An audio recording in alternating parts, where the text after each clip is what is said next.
We're in. That's it. We're live. Camera's recording. Audio's recording. This is a new experience still for me. I'm still working out the kinks and the twists and all that kind of stuff, but 2.5 years in the making. And you've been on, God, I actually am curious. I want to look up the last time you were actually on the show. Because you were one of my early, I think you were I want to say you were like right around episode like 25. If I remember. Do you remember? No, I have no idea where I would be super impressed if you did. No, I want to say I was one of your first 10, to be honest. That early? Oh my God. You honestly might have been. Oh God. Dude, I'm at 120 episodes now or something like that. 123. It's kind of absurd. I'm excited for you to still do your own introduction. I don't do it in the show anymore. I do it after the show now. Because it was getting awkward. 123 episodes, yeah. It was getting awkward when I'd be like, hey, don't talk. I do the intro, and then they would start talking, especially because video. Honestly, I probably could go back to it now when I hit record, but then it's weird because I came to a point where people were just like, I would have like 4 or 5 minutes of ads, and they would just be like, okay, when is this going to start? And then I'd be like, all right, we're live. Kind of like right now. Yeah, I'm wondering if we should like restart it. The intro, like, welcome. Welcome to the Brutally Honest Podcast. This is Adam. We're not in a closet anymore. That's a big step up. I had like I'm pretty sure I've talked about this a handful of times, but I had a super, super humbling moment the other day when I was looking at the old website for the podcast, because I rebuilt the website like 40 episodes ago, and in the background of the website, the old website, was the room, and I remember like my piss poor paint job that I did on that one wall, and like actually the picture of the room was like the updated picture, like it was like the room before it was like air quotes done before I had left to come to here. And it's just so cool because like I have so many great memories of that room. And like it's like now it's like I look back at that and I'm like, wow, I've come a humbling distance further ahead than where I was. I love how humble you try to make it sound, but it still sounds unhumble. Oh, yeah. Say, I mean, I'm so proud of how far I've come. Oh, yeah. Dude, 2.5 years. I try to be as humble as I can be, but goddamn, like, I worked, you guys are number 11. You're number 11. All right, it's the top 10, first 10, so. Okay, that was a funny one. But it's still, like, I knew when I started the podcast, I'm like, I'm never stopping this. Like, I better be dead, or I literally better not be anywhere, or like I could just never get my hands on podcasting equipment, because I'm gonna do this forever. Like, there's no doubt about it. There's no stopping me as far as like when I'm going to end this. And like there was like I took a month off because it was like super hot in here. We're still getting the air conditioning on or installed and stuff like that. But other than that, I've literally been consistent now with like a weekly episode for the most part, with the exception of like every once in a while I'd miss a week for 2.5 years. Like, that's crazy to me. Well, you had a mission, you set out on it, and you're still going. I wish I could do that with dieting, because I'd be so skinny right now. But podcasting is way more fun. Awkwardly skinny. Oh yeah, just like just eating healthy. You know, it's like, hey, just all you have to do is just not eat cheeseburgers every day. But cheeseburgers, dude, I had In-N-Out. I was in Texas, dude. In-N-Out is the shit. It's so good. Meanwhile, I go to Pennsylvania to go to Sesame Place with my wife and daughter, and we're looking for like a Salad Works or something nearby. Oh my God. We ended up settling for Burger King. Not proud to say that, but we did go with the grilled chicken sandwiches. Oh, I was gonna say, did you try the Impossible Burger? Whopper? I've had the Impossible Burger before, and it's actually very good. I've had it too. Here's my thing. I refuse to have an Impossible Burger at Burger King, though. If I'm gonna get a Whopper, I'm gonna get a Whopper. Fair enough. The one thing I don't understand, and actually I saw a meme about this, and it really made me think, and that's my favorite thing about memes, is why do vegans, if vegans love vegetables so much, God bless you, why do they want all of their food to taste like meat? I don't think they're making that burger for the vegans. And if they are making the burger for the vegans are probably still going somewhere else. Well, no, that burger, but like the Impossible Burger itself, right? If you want a burger to taste like meat and you're a vegan, why are you going to eat a burger that tastes like meat? Yeah. I'm a big veggie burger fan. I actually have, if I go out to, for dinner, and if I'm looking or feeling a burger, I'll say to them, hey, I'm feeling a burger. Do you guys make a homemade veggie burger? And if they're like, yeah, our veggie burger's really good, I'll get it. If they're like, oh yeah, it's just like a frozen patty, I'll be like, oh well, you shouldn't be telling me that. You should just tell me it's a homemade burger. But so you want somebody to lie to you, is what you're saying? I'd rather them lie to me. Yes. Really? When it comes to a veggie burger, I feel healthier when I eat a veggie burger because it is healthier. It is healthier. But from the story I was telling you earlier with eating the meat and the cholesterol, if it's so good for your brain and everything else, then that person's just going to be mad at me for going down a less lean option. Yeah. Eating healthy is weird, man. Like there's so much science on both sides. Like, you could have an all meat diet, you can have an all vegetable diet, you can have a hybrid, you can have keto, you can have Atkins. Like there's so many ways out there to like quote unquote eat healthy. It's just crazy to me. And then everybody's an expert. And 2.5 years later, I'm still eating cheeseburgers and I'm still podcasting. It's okay. Yeah, that's the moral of the story. Keep podcasting. Keep podcasting and eating cheeseburgers. I'm honestly cool with whatever anybody wants to do as long as that they actually do it. Okay. Like, dude, if you are like, hey, this is a great loop back, but like, hey, if you're gonna start this company, don't quit after 6 months. Don't quit. If you're a quitter, not only am I never going to do business with you, no matter what company you end up starting until I see it be outrageously successful, but it just tells me so much about your personality that like for example, podcasting, right? The amount of people that were like, oh, I'm going to start a podcast, they actually went out and started a podcast and then stopped 3 months later. It's like astronomical. It's amazing, yeah. It's crazy. And this is like the easiest business to have, if you consider it a business. Like, it takes zero hard work to make a good podcast. Just talented editing and good people skills. That's it. Most people don't. Some people just have them talking into a mic, and other people have like a Skype call. It's literally the easiest business to have. Is it the most profitable? Absolutely not. But you could easily make them outrageously profitable if you don't do what I did, which is my podcast or just whoever I want to have on.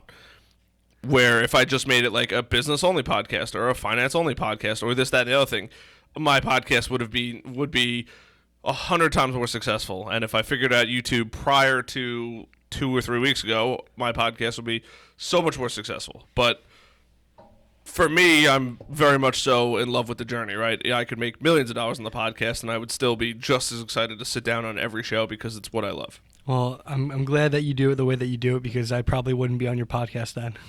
Fair enough. Fair enough. It's truth. It's truth. You, I don't know. So you're on speaking of businesses, you're on a new business venture. Tell me about it. And Kevin just texted me, by the way. Nice. Kevin's a mutual friend of Adam's. Actually, that's a good testimonial for you. As being a connector? Should I? Yeah. So go through your process and then go through your side of it, and then I'll go through my side of it. Because This is like a great audio bite for you to use at a later date. So I've always been very passionate about just connecting people, finding synergies, finding things that people have in common for them to get along, get together.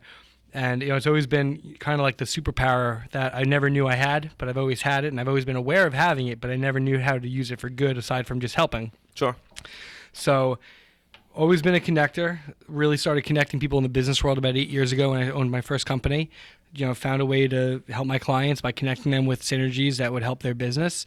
It was included in the services that I was providing for them. Sure. And it got to the point where, people would just come to me. People would just come to me and say, Adam, I'm looking for this, or I need to meet someone that does that, or I really want to, get into this industry, but I don't know how to break through. What do I do?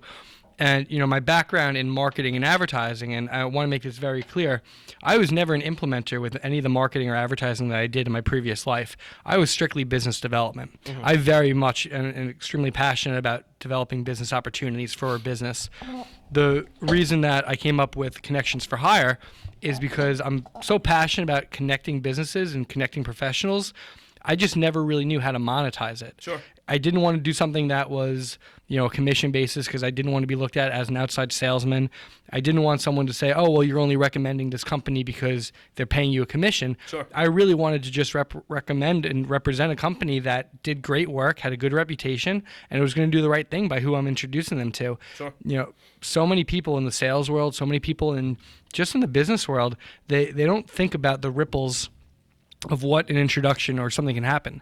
You've introduced me to many different people, and I built a great relationship. Ralph, for example. Sure. Ralph and I, we've never done business Ralph together. Scarlett? Advanced, yeah. Yeah. Ralph is a great guy. Actually, just called me the other day. He didn't answer. But you think of Ralph, you think of Justin, you think of all these other people that you've introduced me to.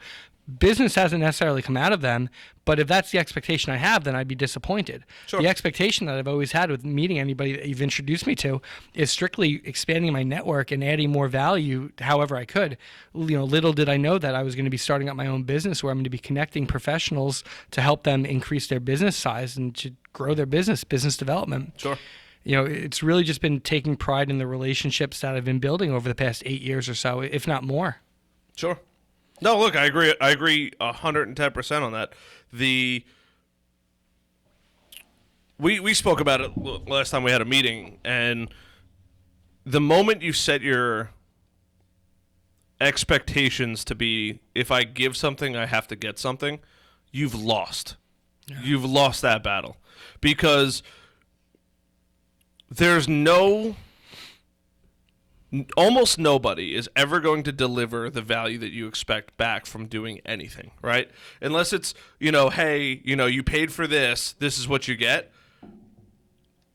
With the exception of that, especially in human connections, the moment people think that they deserve something for making a recommendation or making a connection is when they've lost. Does the other person feel like they might need to reciprocate in some way or another? Maybe. But you still can't even put the idea of maybe in your head because you've still set some level of expectation.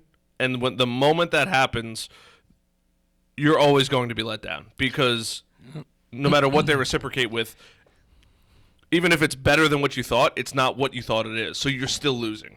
It's funny that you say this. So the post that I did a couple weeks ago on LinkedIn about giving to give and not giving to get, that was from Russ Von Frank. Russ, who's a very good friend of mine, he shared this quote with me that came from his grandfather. I'm not going to say it verbatim right now, but I am going to say that the quote was, if you give to get, you're lending. And if you give for the sake of giving, it's a gift.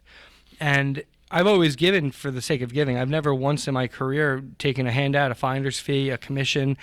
If anyone's ever offered me anything, I've either said donate it to a charity or I've said just refer me business. Sure. And that's been it.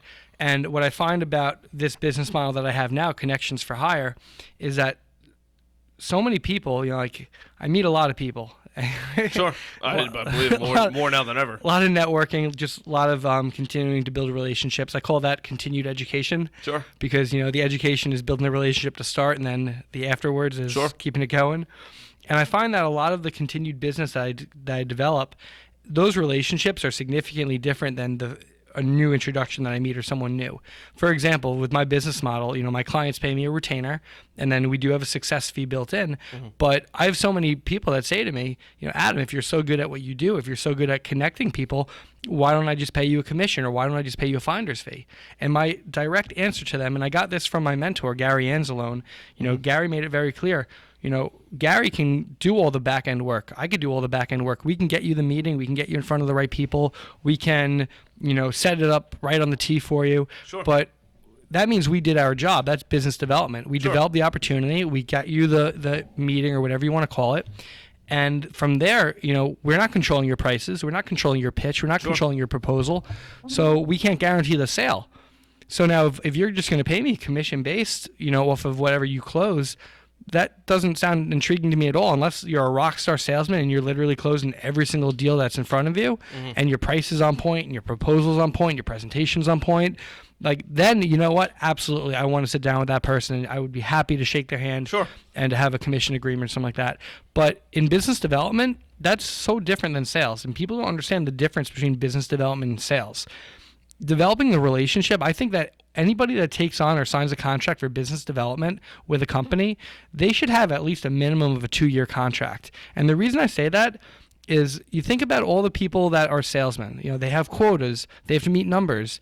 I get it. That's extremely important. You need to have quotas. You need to have goals. But if you're not meeting those goals, if you're not meeting those quotas, you shouldn't have a job. You shouldn't have that job, at least. In business development, you're developing a relationship for business to come from it. That could take 6 months. It could take a year. It could take 2 years. Think about all the people that are hired for business development that do not successfully meet their quotas or their numbers because they're being paid like a salesman. Sure. And then it gets to the point where they're sitting in their boss's office a year later. They're looking at the numbers, and the numbers obviously don't add up to make sense. And then what happens? They get fired because they didn't meet their quota. They should have been hired as business development, not as sales. Mm-hmm. So I think expectations are very big. I've always been, my wife, Laura, will laugh about this, but, I set expectations in my house, and I don't do it to be a jerk, and I don't do it to, treat it like a business environment. But if our expectations are unclear, we're going to be on 2 different pages, and all the time. It's not going to go well. Time. And then on top of that, you can't even, it kind of goes with a lot of what I kind of say, where, you have to define goals, right? So we're talking about my online course, and the second part of my online course is going to be is goal setting. So actually, by the time this gets released, the course will be available. But I've had a couple people like, "Why are you putting goal setting in your course?" I'm like, "Well, we can't do. If I lose a pound tomorrow, yeah, I lost weight. A pound on my body is nothing. My lunch weighs a pound most of the time." So, you have to figure out what success, I'm a very big proponent in defining success. What does success look like? Being able to say, it kind of goes along with those expectations, right? These are my expectations. Well, did you fall below my expectations? Did you meet my expectations, or did you exceed my expectations? That's how everything is, even though, you don't want to sound like you're running your house, like a military base, but in order for you to go through with everything, you have to say, hey, this is what I want. This is what, we have to be on the same page. Goals. What are your goals? Maybe your goals are this much and other people's are this much. Well, it's going to be a lot harder to reach this many goals as opposed to this many goals, right? If your goal is to make your bed tomorrow morning, that's pretty goddamn easy. For the record, as you say that, everybody should make their bed at the start of the day, and that's not me saying it. That's, I believe, the military teaches that. The military, I forget who said that. It's a Navy SEAL guy, I think. If you make your bed at the start of the day, no matter how bad your day is, when you go back home later, hopefully you go back home later, your bed's made, and you at least know that you did one successful thing for the day. Yeah, Navy SEAL Admiral. Make your bed every morning. I don't make my bed every morning. Not gonna lie. I try to, but my wife and daughter are usually still sleeping in my bed when I leave the house in the morning. I don't know. I'm not a morning person. Everybody and their mother that knows me knows that I'm not a morning person. I had you'll appreciate this. If Robbie's gonna watch this podcast, he'll know it was him that the meeting was with. I met a gentleman the other day at I'm very involved in Leukemia Lymphoma Society, LLS. I got involved. I'm actually on the committee for Man and Woman of the Year, and I met this gentleman Robbie, who's also in the committee with me, and we were having a conversation, and it was via text message, and Robbie's like, "What are you doing Friday?" And I said, "I have limited availability." And I said, I could do 6:30. And he said 6:30 p.m. And I said, no, 6:30 a.m. And I wish I could have seen his face when I said this, because I could imagine his face for like 6:30 p.m. on a Friday. Like, are you crazy? Well, no, I meant 6:30 a.m. on a Friday, and I'm not crazy. So when I told him that I'm all business, he's like, I'll see you there. So I had my first meeting at 6:30 a.m. this past Friday. I was up at 5:30. Look, I've been there. I've had meetings that early. Brian Karp holds the title for the earliest podcast. I forget who holds the title for the latest podcast at night, but Brian Karp, we started our podcast at like just after 5 a.m. That's awesome. I think we got here at 5. We started recording at like 5:10, 5:15. You want to talk about a hustler? He's actually helping one of my friends sell his house right now. I don't know anything about him other than seeing his face everywhere. Everywhere. On top of seeing his face everywhere, I see his car with his face. Sure. But, you talk about branding. You talk about what Barra Media Group does. You talk about branding, getting people's names out there, things like that. That's someone that's crushing it on their brand. Like him or not, Donald Trump. That dude's name is on everything. We're not going to get into this. No, we don't have to get into politics, but I'm just saying, the master. I don't care if you like the dude or you don't like the dude. The master at self-branding. So if Brian's listening to this, we just compared him to Trump for their branding being. They're on point with their branding. Well, what's unique? Look at Ty Lopez. Ty Lopez, another one. Tony Robbins, another one. But I gotta give it to the guy. I gotta give it to Donald Trump. When you put your name on a gigantic 100-story building, you won. You won. That is like, dude, that's everybody's dream. Put your name on the biggest building that everybody gets to see. I don't care who you are or what you like. That is the best branding you could ever do. And then they give you a Dundee award. Yeah. I don't care. Like I said, I don't care if you like the guy. I don't care if you don't like the guy. That dude is the best at branding, probably followed by Tony Robbins. As personal branding, I should say. Okay. That's it. That's just my. Well, I'm not gonna argue with any of that because I don't know the correct answers, but I'll give you that. The guy brands himself because he puts Who's his got a name, more famous name with their name on every single thing they do? the Hiltons. Yeah, they're probably up there. But that's just one I can think of off the top of my head. But you think, and I'm not proud of saying that sure. either. But here's the thing, though: when you say Hiltons, you think of only hotels. You're correct. When you think of Trump, you think of the man. You're correct. It's a personal brand. It's not the business brand. And even before presidency, it was still the same case. That's just that's the way I look at it. I would have loved people to have had like a before Trump as president interview, like with what their thoughts on Trump just as a brand. Oh, versus the after. I'm sure it's out there. But you did make a comment just now saying we're not going to go down the politics. No, route, we're so not. I'd love to change topics right now. We will. Branding. Brandon. C4H. By the way, I was actually checking. C4H is not for sale. It is not for sale. It's actually C4H is actually a car for holidays. Car for holidays, which is going to go out of business eventually because if you look at their website, terrible. They need help. But when the brand becomes available, I will purchase it. I was like, oh my god, this would be a great domain name for Adam. C4H.com. I came up with connections for hire because when I was telling everybody about my business concept and the idea. Mm-hmm. Everybody was like, oh, so you're going to be a gun for hire. And I'm like, well, not really. Like a gun for hire, I think of a sharpshooter. I think of somebody that's laser focused. Sure. And I'm like, you know what? That's not a bad metaphor to be said, analogy, a gun for hire. Mm-hmm. But I was like, you know what? No, I'm connections for hire. Like I have all these connections. I have all these great business professionals, not even business professionals only, just anyone in general. Like sure. I've taken such pride in building relationships professionally, personally, whatever it is. And I'm very, I'm proud of the X amount of thousand contacts I have on my phone that I honestly, this is actually something really cool, Harrison. I think that, I don't know if you do this or if you try to do this. I don't mean this in a sexual way, so I'm gonna start by saying it like that. That's a good prelude to this next comment. I do not mean this in a sexual way, but touches. I do about 450 touches a day. Yeah. Straight up serious. I send about. Cameras here. Yeah. I do about anywhere from 150 to 200 text message touches a day. Wow, that's a lot. That's texting. If I think of somebody, I either write them down on a list or I take my phone, I write then and there, and I send them a text. You should look at. Would you ever consider sending mass text messages out? I hate people that do that. So like probably Avacho or something like that. You know what? All my text messages are very personalized, and they're very. I don't just send out. I don't just copy and paste. Like I sent out a text this morning to my buddy Brian, and I was like, "Hey Brian, I was like, I haven't talked to you in a while. I hope all's going well with the family and business." Mm-hmm. Simple text. I texted someone else after that. Tim Francis. Remember Tim? Mm-hmm. Tim has a great job now with the town. He's a good dude. I reached out to Tim a couple months ago just to say hello. I ended up telling him I had a poison ivy problem in my backyard now that he works for the town. Didn't go anywhere. But he helped me to the best of his ability. But what I'm saying is because I touched him, that sounds bad, but because I touched him and reached out to him to say hello, when I started the business up, he touched me back and he said, "Hey man, congratulations on starting the business. I'd love to hear about it," things like that. The 450 touches I do a day, and I don't keep track of them. I actually between phone calls, emails, text messages, it's a lot. Everything, man. It's just, you know what? If you think of somebody and you keep them in the top of your mind, you got to let them know, because if you don't let them know, they're not going to know. How else are they going to, keep you in the top of their mind? Sure. But it needs to be authentic. Two of the words that I use that I got from one of my business coaches is the words genuine and authentic.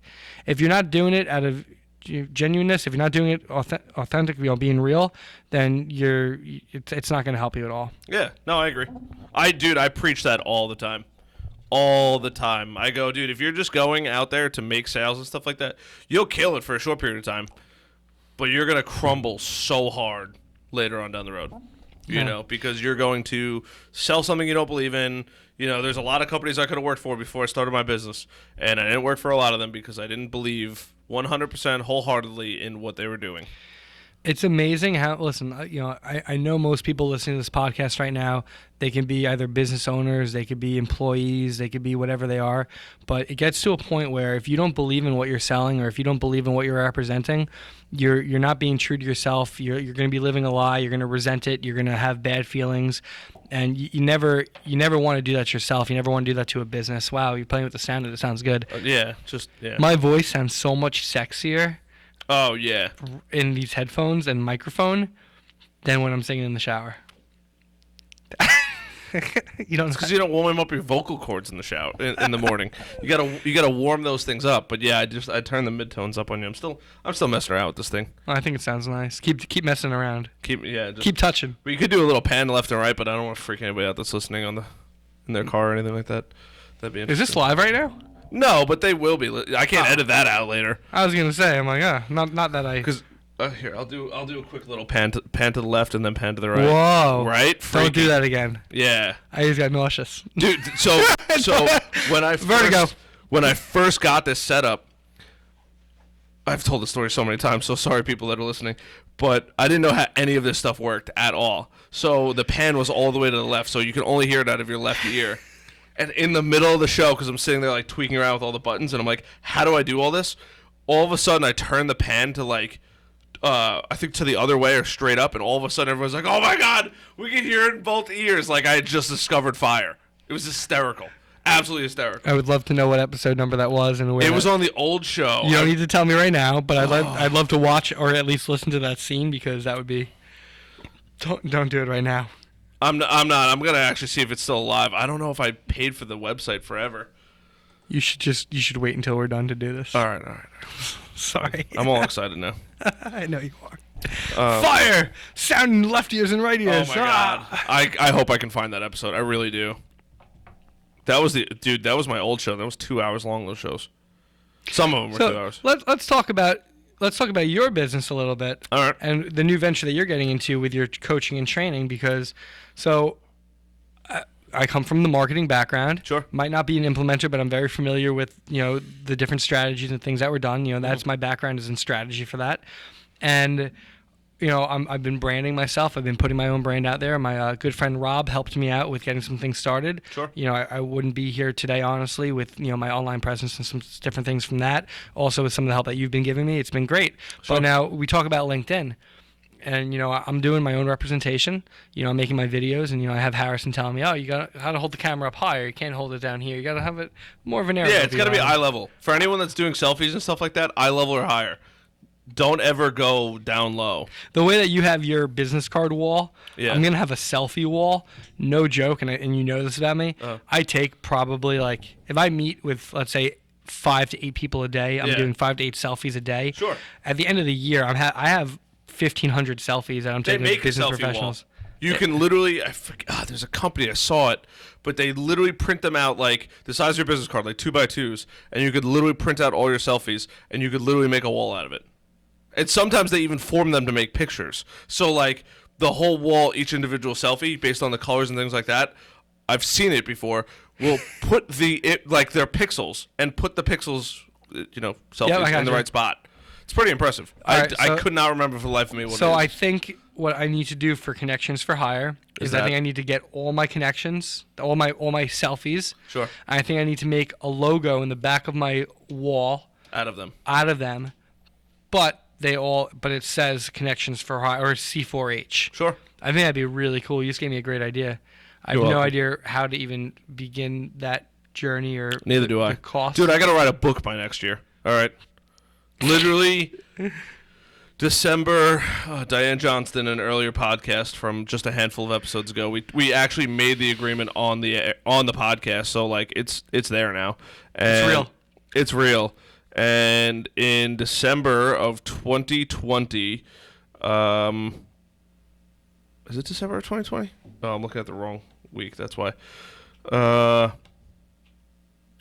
December 31st at 8 a.m., I have a reminder. We agreed on the podcast to finish the books by then.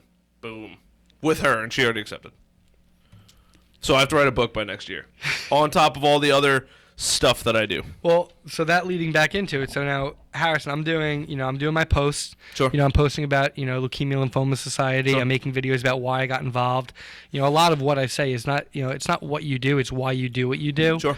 And, I'm making these videos. I'm sharing cool content. I actually have a fun video I got to show you that I haven't showed you yet. Sure. But I'm doing everything on my own.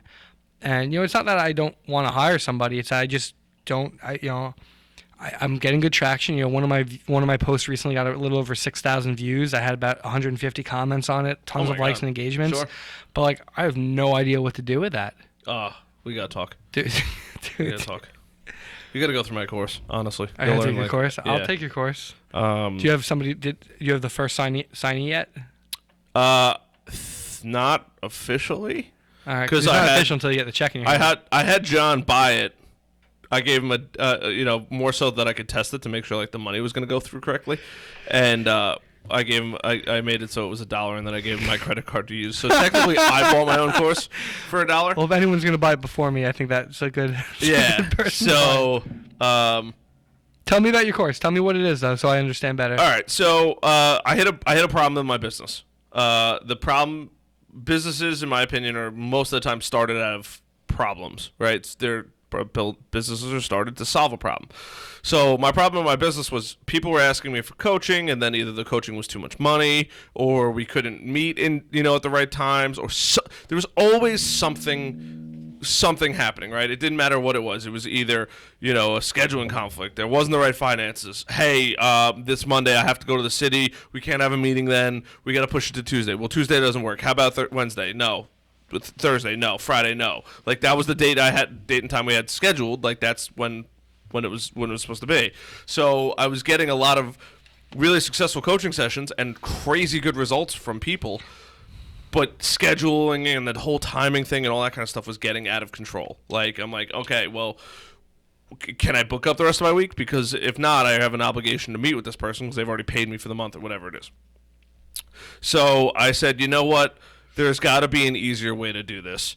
Let me figure this out. And that easier way was I need to build a course. So actually a previous podcast guest of mine, this guy Dan Ryan, he came in the office one day and I was like, I've really always wanted to build a course. I don't have the time, energy, and effort right now to dedicate towards building this course. And the pain, right? The pain became enough in my business that I'm like, I'm losing out on potential money that I could be making because the money's really good, but it's not allowing me to further my business. I have to stop working on my business to go do that, and then I have to come back and driving and all that kind of stuff. So I'm like, how do I do this where I can service a lot of people, make really good content? It's all uniform now, and now it's all structured, and it's it's not tailored per person, but it's for everyone.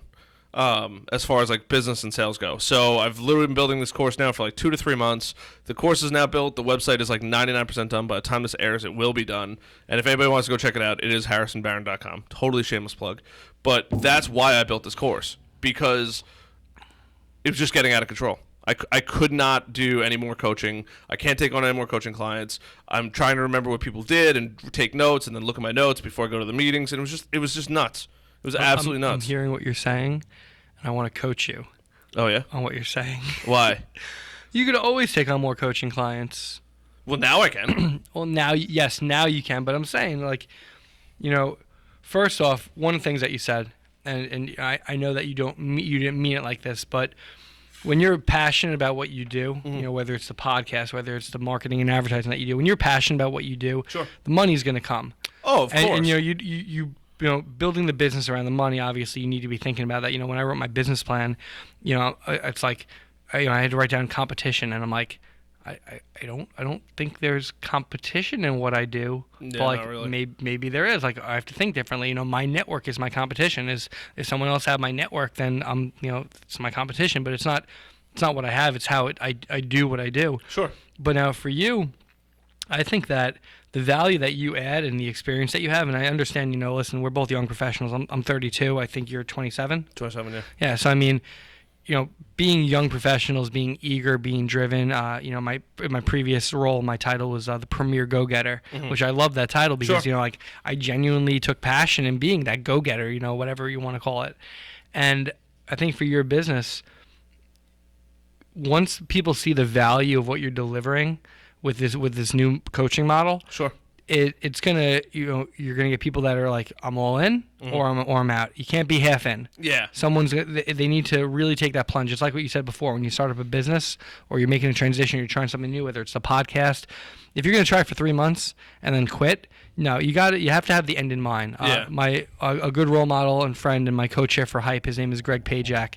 And Greg always says, he just posted recently on one of my social media posts, he said that he was teaching his son a valuable lesson. I said, what valuable lesson did you teach recently? And his was, I taught my son to plan with the end in mind. Sure. And his son's only 7 years old. Sure. But a 7-year-old that's planning with the end in mind, that's a beautiful thing. Oh, yeah. It's crazy value. So what's your end in mind for this coaching? So my end in, I mean, I guess I look at money as a tool, right? Money allows me to do different things. So some of my end goals, and I'm not sure if I've announced these on the show before, but is to ultimately take all the money I earn and then reinvest it into different things. So one of them is I'd love to have a beautiful real estate portfolio, right? I'd love to own a couple dozen houses where they're all cutting me, as Brian Karp would say, mailbox money, checks, right? Every first of the month, boom, I'm getting checks in the mail and I'm cashing them every month.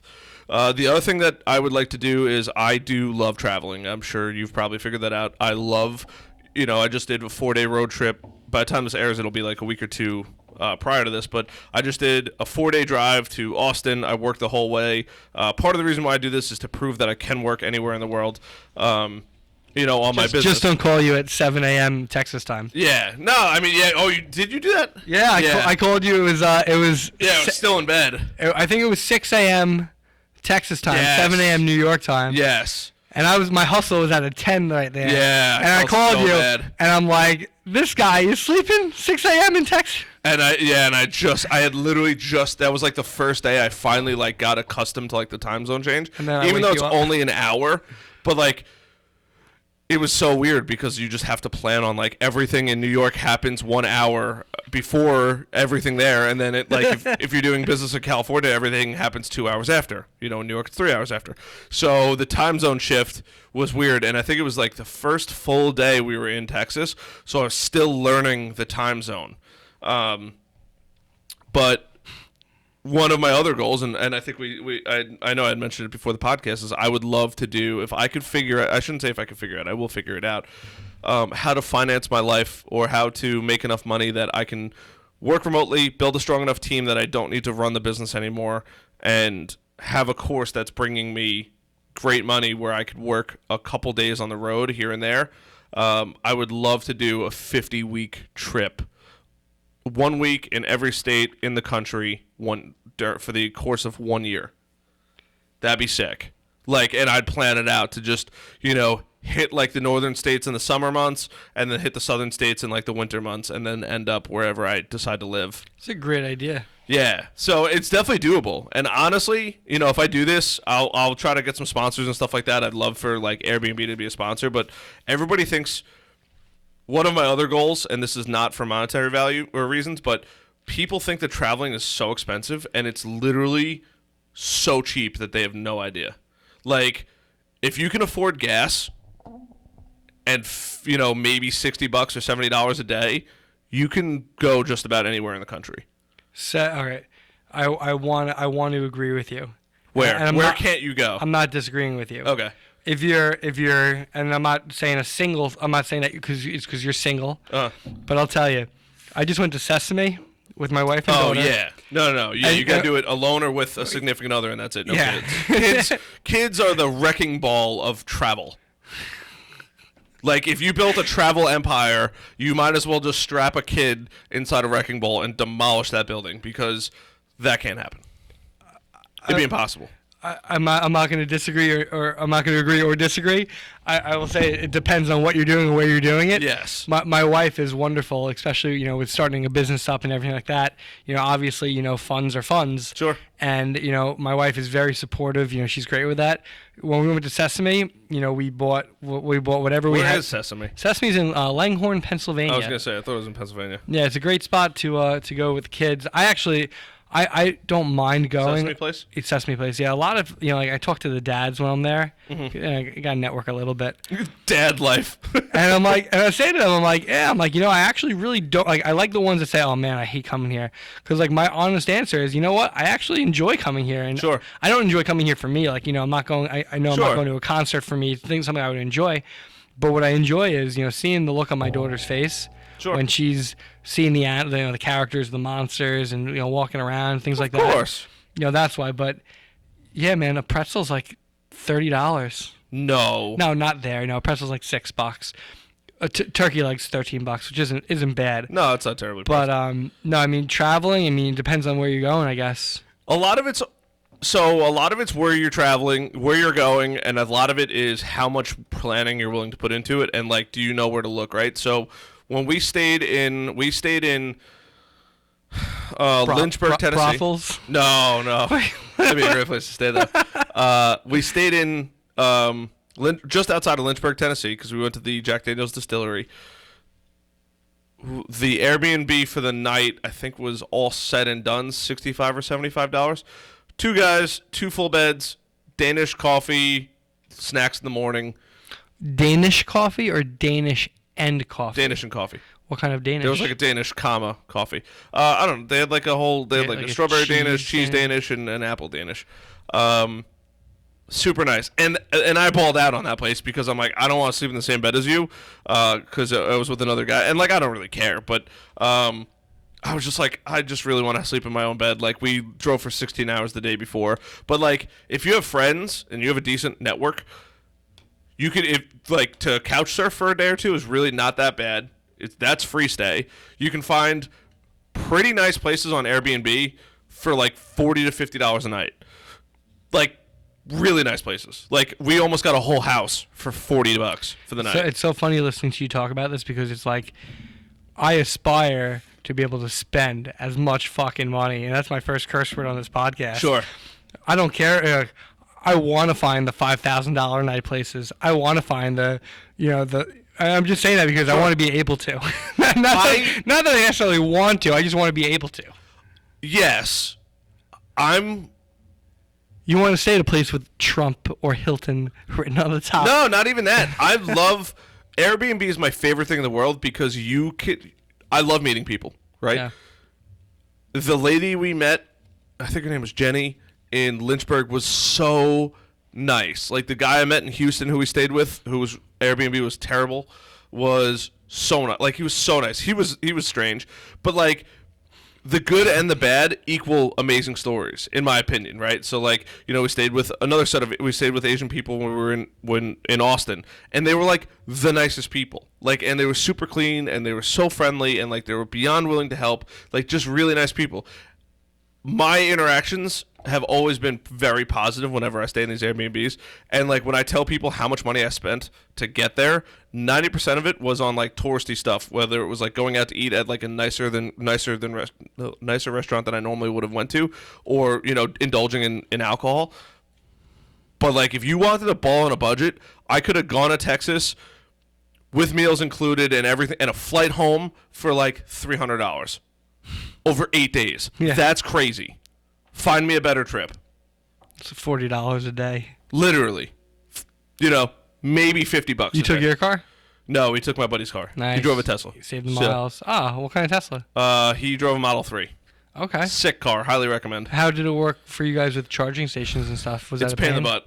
Yeah. Sometimes we went into look, a gas station. We can't stop there. There's a gas station. We almost ran out of juice once in Baton Rouge, and it was 105 degrees that day. How do you just find Tesla charging stations? So you put it in the GPS. It'll route you to it'll route you around them. So if you're, let's say, we went to North Carolina, you put in your location inside their GPS. That's the catch. You have to use their GPS.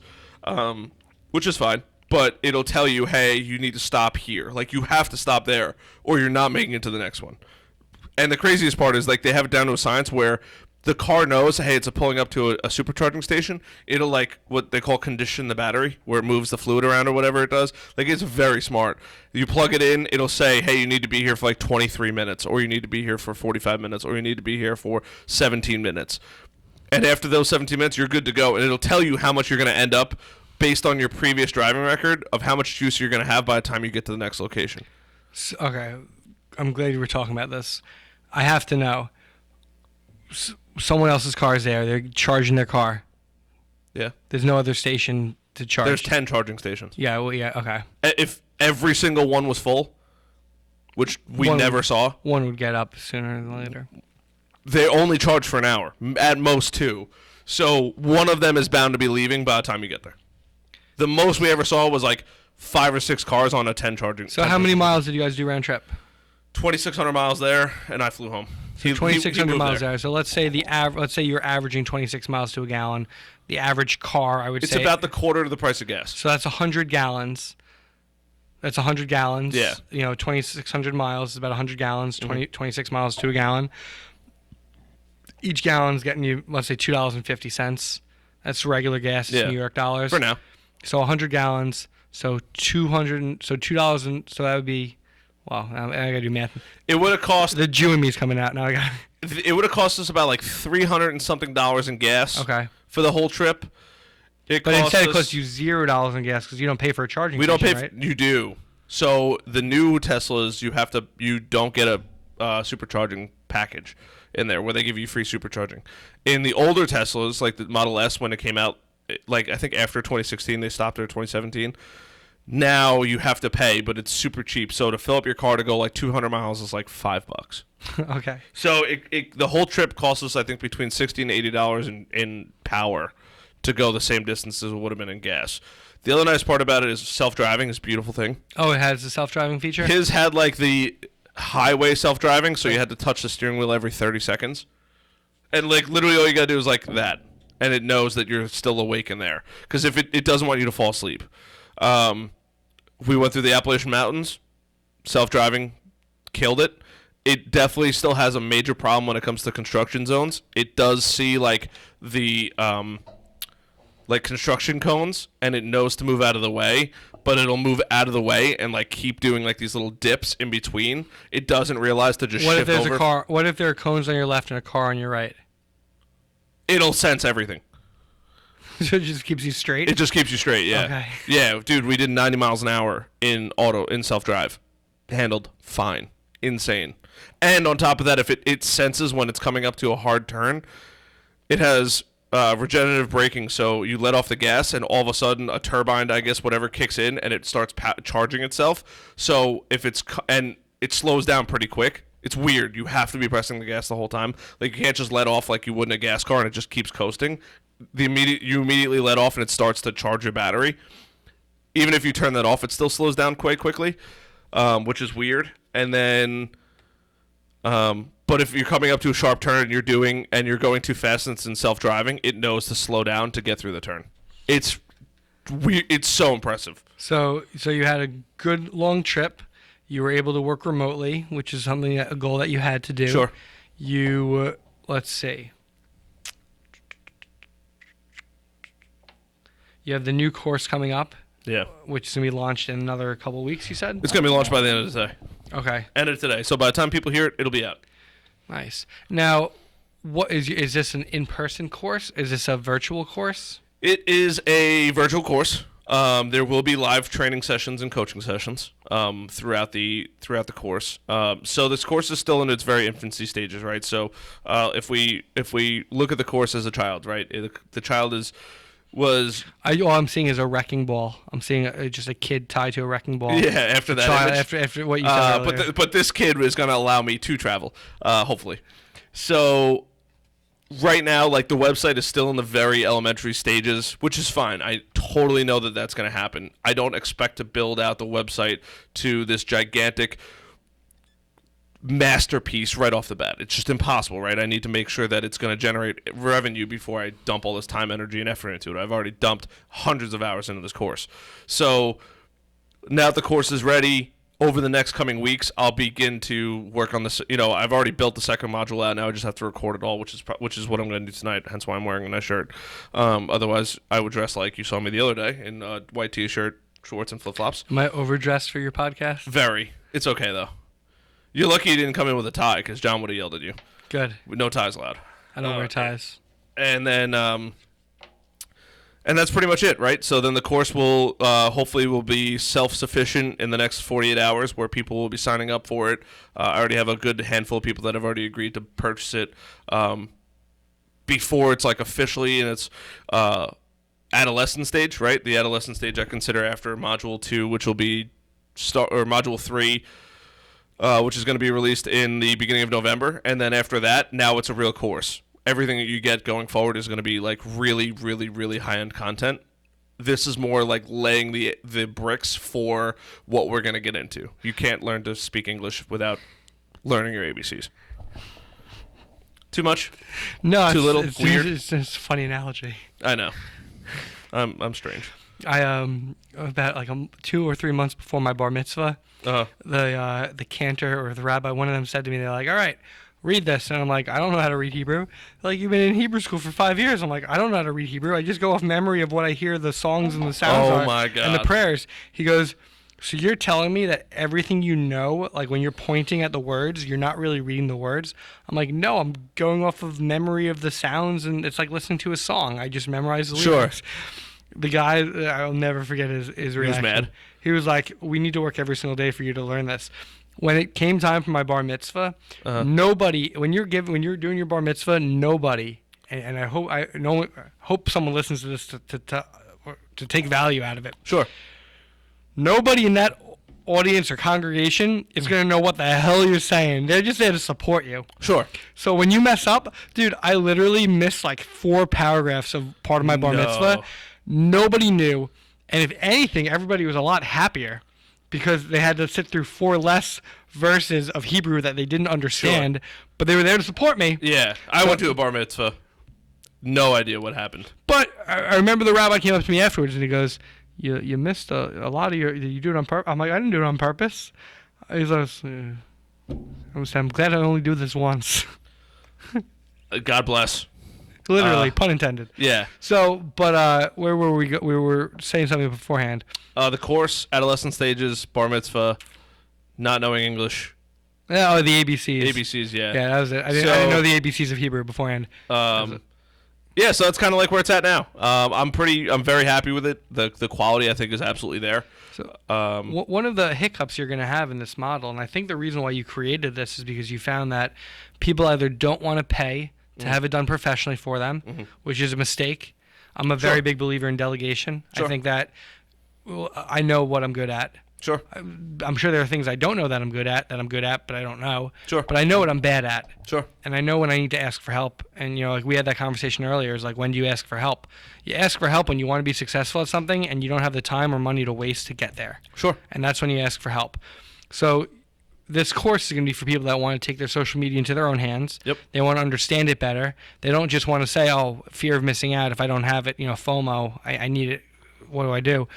Now, what happens to the people that take the course, that are successful in taking the course, but not successful in implementing the what you teach them? Is the other option to hire Barron Media Group to do the work for them, or is it that you want them to become sufficient enough to be able to do it themselves?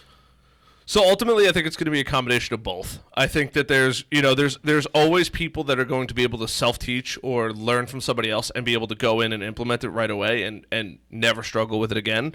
I think there's also going to be a portion of people that are going to realize, hey, this is way more than I thought it was, and if they need to come in and hire me to do, run their social media and stuff like that, well, that was the cheapest mistake they've ever made, ever.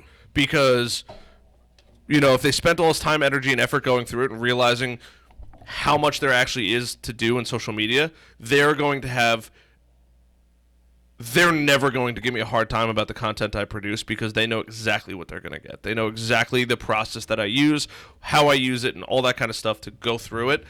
That it's, it removes the questions of saying, am I going to get value out of this? Is this what I really need? Is this something I want? No, you've already gone through the whole course. Whether or not you choose to do anything with it, it's kind of like a college degree, right? I went to school for computer programming. I really don't use my degree all that much as far as computer programming goes, but my knowledge of computers is quite good. So I don't necessarily use it. But now I know, hey, I'm definitely not going to be the best computer programmer. When I need to bring someone in, I know exactly what I need, what to look for, and what I have to do to get the job done. Nice. Which, in my opinion, opens a tremendous amount of value. So even if that person goes through the whole course and says, whoa, there's no way I could do this, you now have figured out this is not something for you, and you don't have to sleep, you don't have to lose sleep at night saying, oh my God, Brian's doing more on social media than me. Why can't I do social media? Well, you know why. Now. Yeah, you now know why, right? You've spent X amount of dollars, you figured out why, and now you don't have to say, maybe you now you need to say, hey, I really do need to bring somebody in on this. How much is the course? I'm offering a special. Also, not sorry for the shameless plugs, everyone. But the special is going to be $30 per month for the course forever if you buy the course before the end of October. October 31st is the last day. Anything after that, it goes back to full price, which is $60 a month. And how often can you watch the videos? As often as you want. And it just gives you access to the videos. 24/7. Teaches you how to do everything. Everything. That's really nice. Walks you right through it. I actually learned it from another YouTuber of like the whole course idea because a lot of YouTubers, this is actually where they make a lot of their money because a lot of YouTubers produce a lot of this good content, and the only way you're going to learn every single thing is if you watch all their videos, right? So if you watch every single video I've ever made on YouTube and then you continue to watch every single video I've ever made on YouTube, chances are pretty good. Pretty good. You're not going to need my course. That's just the nature of the beast, right? So anybody listening to this, if you want to take the cheap route and you want to just watch all the content that I'll ever make forever, you'll probably never need my course. The course is designed to accelerate your learning. Going through it, and this is why YouTubers create courses, right? You don't have the time to siphon through and say, your client lives here. The best way is to find groups. The course just digests it and organizes it just so you can get through it faster. That's really it. Totally transparent. Well, I'm excited to take your course. Thanks, man. Appreciate it. Funny story about courses now. So, do you know who Grant Cardone is? Yes. Do you know who Jordan Belfort is? Yes. Did you watch the interview? No. Oh, the movie, The Interview? No. There was an yes, interview. I watched The Interview. The Interview was a great movie. So, Jordan Belfort interviews Grant Cardone. Oh, talk about getting caught with your pants down. Bad. Grant Cardone basically announces to the entire world that you're an idiot if you're a company that buys his sales training for $90,000 a year because you could have bought the $100 per person package per month or whatever it is and gotten the exact same training. Yeah, let that sink in. I look forward to watching this video. You will send me the link? I will send you. I'll post it in there because it was like you could see, and actually there was a really good breakdown from another YouTuber on the whole thing, and you could see that like Jordan Belfort kind of try to give him the out and say like, oh, but it's kind of different, right? And he's like, he basically says no, but the goal is to you make more money on the corporations buying it. So he has, I believe he has his name on multiple buildings. Yeah, Cardone. So he's winning. I don't think Cardone really has any his name on buildings. He's a real estate mogul. Yeah, but he doesn't put his name on buildings. Maybe it's on the lease, on the documents. Yeah, on the documents, but nobody sees that. I think that all these different coaches or influencers and figures, they all have a different brand, a different style. You know what? For him, that might have been his strategy. His strategy might have been, hey, don't buy it. Pay $100 a month and do it, because maybe he's going to convert more business doing that than converting the $90,000 ones. It makes a guy like me interested in buying his product just because it's $100 now, which is definitely a tactic. There's so maybe that's what his goal was. I know it sounds terrible, but you could definitely, the way the YouTuber breaks it down, see it. You could see the demeanor and everything like that change in Grant Cardone. The guy does a really good job at breaking down the interview. What's the guy's name again? Jordan Belfort. Did he do Molly Bloom too? Molly's Game? That's the my buddy Andy just sent me that link. It was a good one. It was 52 minutes long. Molly Bloom, she's the one that was having the poker tournaments, millions of dollar hands every week, and she got caught. And then the only thing she had left in her name was her integrity, so she didn't rat out the people that played in her tournaments. I do not know. But Jordan Belfort is the guy from Wolf of Wall Street. Yes, okay. That's the main character. So no, this wasn't the guy that did the interview. But Jordan Belfort went to jail and all that kind of stuff. Jordan Belfort's only part of his movie, because Leonardo DiCaprio plays Jordan Belfort, is "Sell Me This Pen" right at the end of the movie. That's the only time you actually see the real Jordan Belfort in The Wolf of Wall Street. Yeah, I've seen the movie. Is that when he does like a corny line like, "Hey, write this down. You don't have a pen." No, it's the last scene of the movie.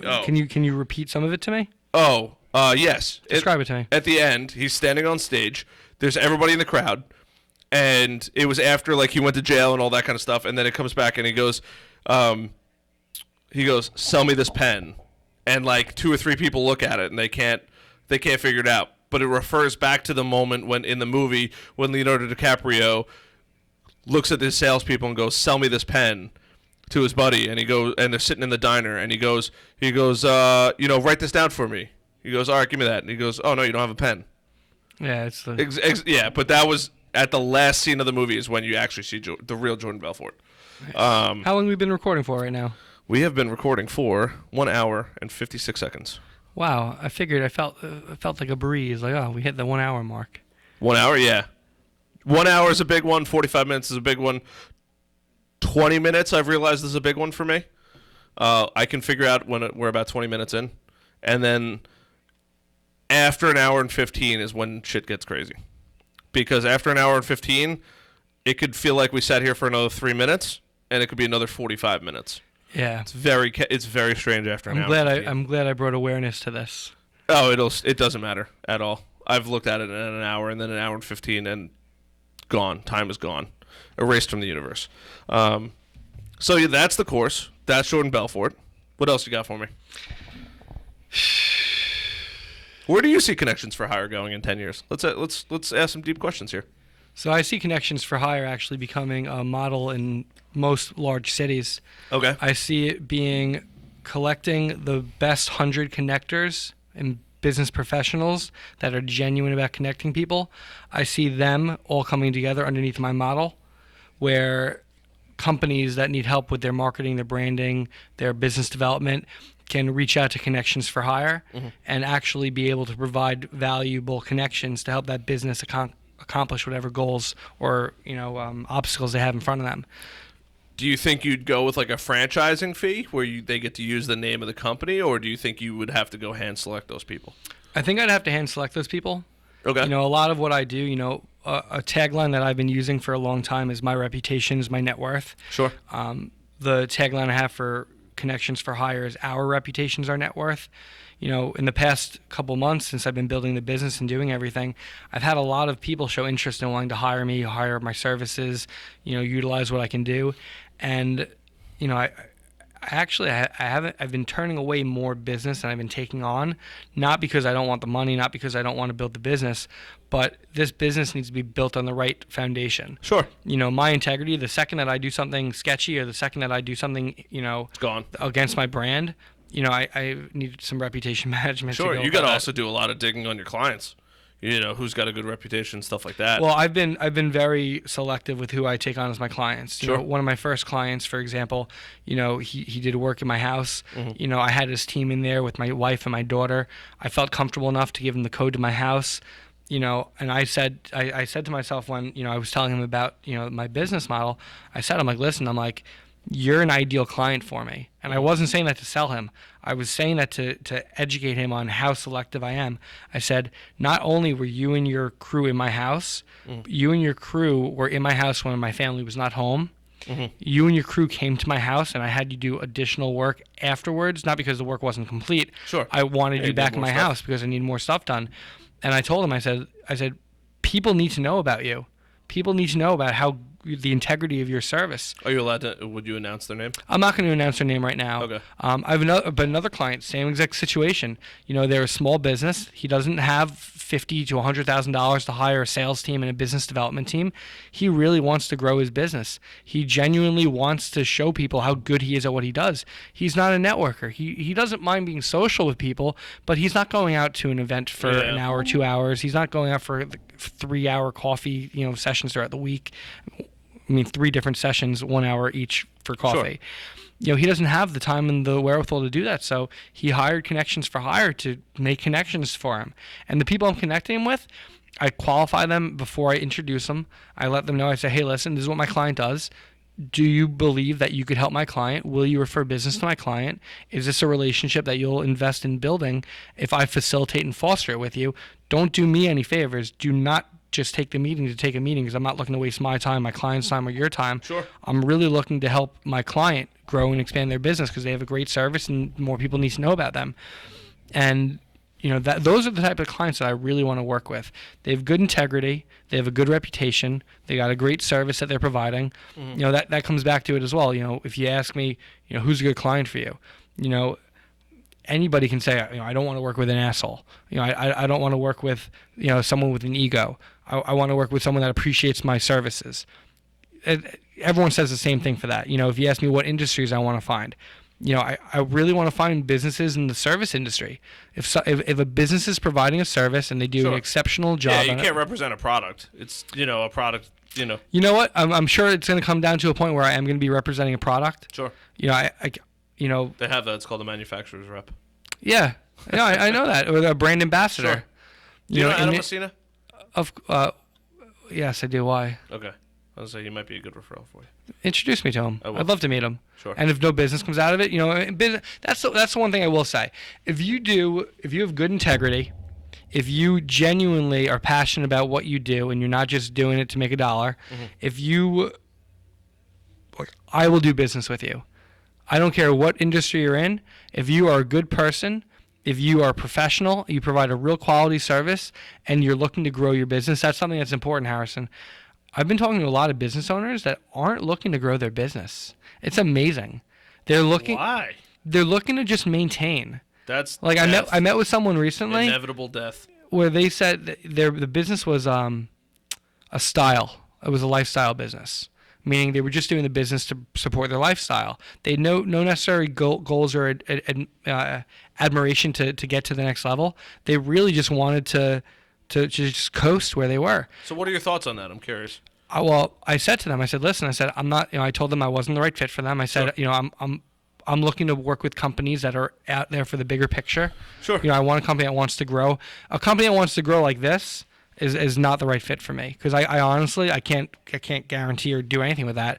But a company that wants to grow slow and steady and that's looking to build up their pipeline, their referral partners, looking to build their reputation. If a company can invest six months to a year, sure, to work on building that, I am 1,000% the right guy for that job. Sure. And if I'm not the right guy, I will tell you up front before I even take a penny from you. Mm-hmm. Because when I meet with a potential client, I'm getting to know what their goals are. I'm getting to know what their listen. I care about your reputation, good and bad. Sure. If you've got a bad reputation, that's okay. We can work on it and fix it. It's going to be a lot harder than if you didn't have a bad reputation. Mm-hmm. But I'm looking to work with people that I would want to work with. Sure. Not just that I would want to work with, but if I would refer them to a family member, if I would refer them to a friend, that's what I want to work with. Sure. You meet all these people at networking events, or you have these one-to-ones for coffee with people, and they say, hey, listen, any business you refer to me, I'll give you a finder's fee, I'll give you a commission. And I've always said to them, like this is our first time meeting. Yeah, you don't want to pitch that on the first time. You're meeting me right away, and you're trying to that just shows that you're desperate for business. Mm-hmm. It just shows that, hey, you know what? Yeah, if you refer me something, I'll give you a 10% kickback, which I hate that term kickback, but that's what they'll say, or finder's fee. I call it a success fee, because if I'm successful for my clients, I want to be vested in their business. I'm not a partner in their business. I'm not an owner of their business, but they're hiring me outsourced to do the services that I specialize in. Mm-hmm. So you said before, how do I feel about businesses that don't want to grow? I'm indifferent on it, because you know what? A business that has been around for 30 years, I met an accountant the other day, really nice accountant. He's had his business for 30 years, he's happy with the size it's at. You know, he's probably never going to retire, not because he doesn't want to retire, but just because, you know, he is the business. Nice guy, professional. But he's happy with what he has. If he gets a referral once or twice a year or a month or whatever it is, you know, he's picking and choosing who he wants to work with. Sure. I think that's a very different point than where we're at in our careers. Also, everyone's ambition is very different. Of course. No, I have a firm belief that if you're not growing, you're dying. Yeah, innovate or die.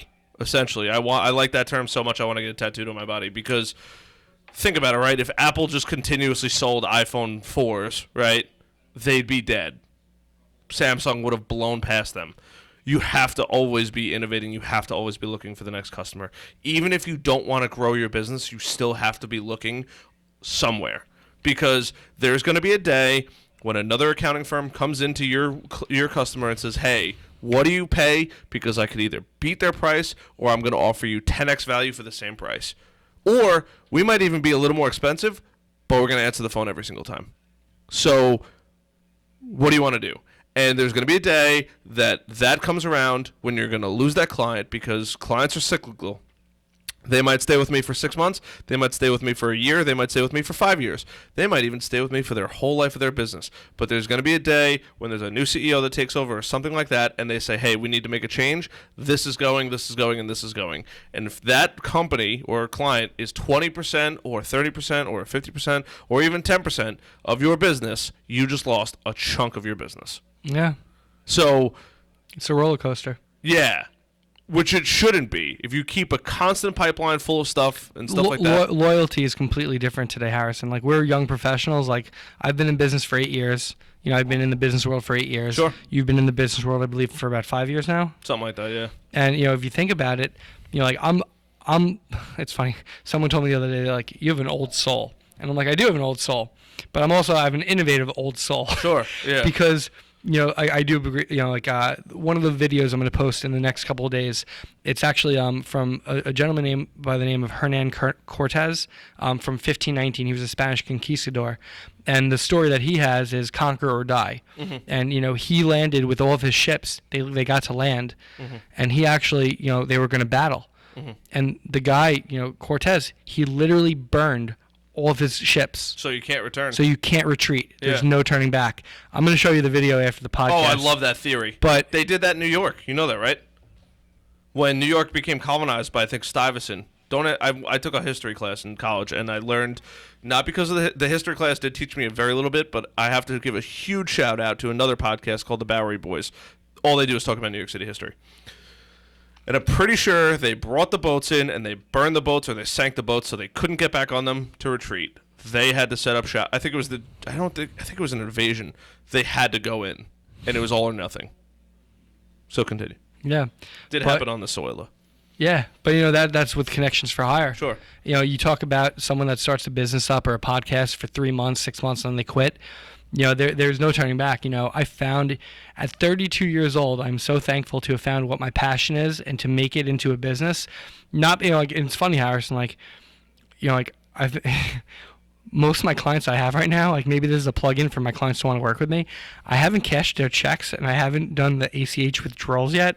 Not because I don't want the money, because I do want their money, but like I've just been so passionate about running the business and doing what I'm doing that I haven't even thought about the money behind it. Like I know that might sound cliche, and, you know, like maybe that'll put me out of business too. But like straight up, like I've just been so passionate about building this business and doing everything to the best integrity that I can. Sure. That like I haven't even thought of that. That's crazy. Cash the checks. I know I need to. Cash the checks. It feels good. Trust me. Oh yeah. I suck at billing. People are like, what are you really bad at in business? Billing. I hate billing. I hate sending invoices. I don't mind talking about money. I love talking about money. But I hate sending invoices. I hate going into QuickBooks and adjusting things. QuickBooks is the epitome of suck. People owe me so much money and I haven't sent invoices out for them just because I would rather them buy me dinner for the equal value of what they owe me than me actually bill them through QuickBooks because I hate QuickBooks so much. And I don't think it's just QuickBooks. I just hate the whole invoicing. I have to change your bill here. I have to do this. I have to do this. And billing comes up in 7 days. Or however many days are left in this month. 7 days. Well, I definitely think that conquering or dying, growing the business is a necessity, because if you do lose those whale clients, I've unfortunately learned that when you lose the whales, you got to fill the sea with some other type of fish, and they're not always the fish that you want, but you got to put it in there. Yep. That is not my business model now. Sure. My goal is to really build up clients that respect, appreciate what I'm doing. As any other business would want that done. But my goal is to really get a suite of clients that I cannot just help, but I want them to help each other. I almost, we're fraternity brothers. Sure. You think about your fraternity, you think about your fellowship. You want to work together to make a difference, to help people.